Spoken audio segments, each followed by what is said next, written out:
The next video in making your emulation painting will be showing how to transfer what's on your copy to your canvas. We have our 16 squares gridded on that we showed in the last video.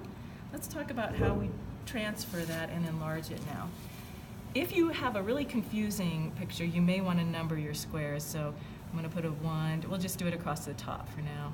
3, 4, so 1 very lightly, 2, 3, 4. And let's start in the 4th square and start gridding. How do I do that? Now I have this diagonal here. I can use that to help me if I want. I could put a diagonal into my copy. That'll help me even more. The more grid lines you have, the better it'll be. So in 4, I want to not do any shading. I just want to mark where the main shapes are. So I look at this main line right here, and I want to put that in the same proportion spacing wise. So I want to make a little halfway mark on this rectangle to help me, and I'll put a little halfway mark here to help me know where to start. So I know this line is going to start about here, coming over, and where will it be down here? I want to make my little halfway mark here.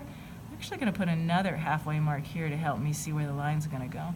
So if I have halfway here, make another halfway mark. I know that this line is running from here to just over this just a little bit. Drawing this lightly, putting in that line.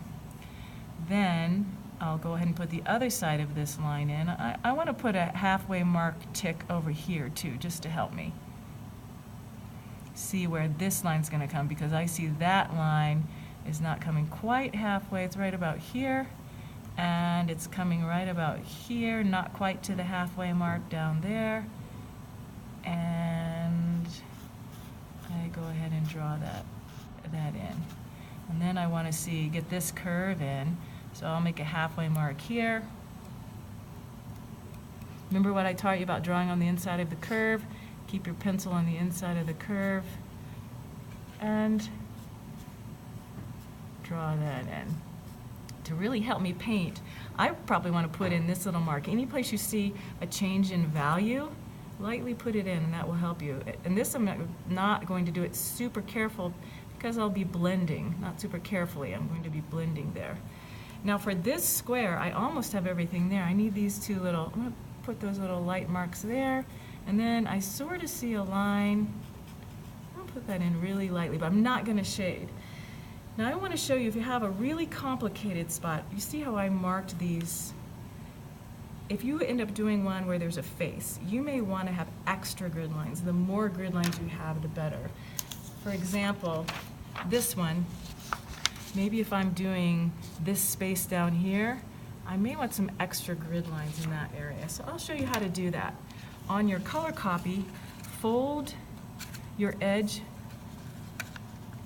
to the other edge of the grid line that you think is going to be complicated, and just seal that one. So notice I'm only putting an extra grid line in that one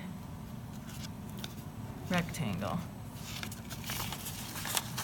And that will help me. And this way, you guys, we're going to see if I did okay on my drawing without the extra grid lines. So I'll just do what I did before, find a center point, and I already have one right there, check that out, and draw in an extra grid line, because that part will be really hard.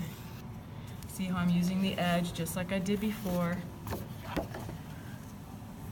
making sure it's 90 degrees. And we can check how well I drew it. Let's see how well I drew it. You see, I was off a little. That's why that extra grid line would have helped. See this line I put in? I got it too far away from the center. So that makes me know I need to move that line over just a little. So for the more precise paintings, put some extra grid lines in. Oh yeah, I was off. See that? Oh, that helps to put that in. So erase that. Now I'm a little bit more accurate. See what I'm talking about?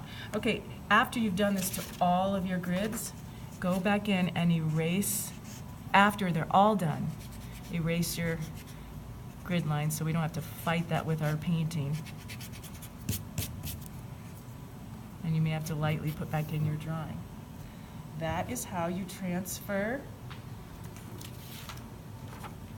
your drawing from your copy to your gesso board. See you next time.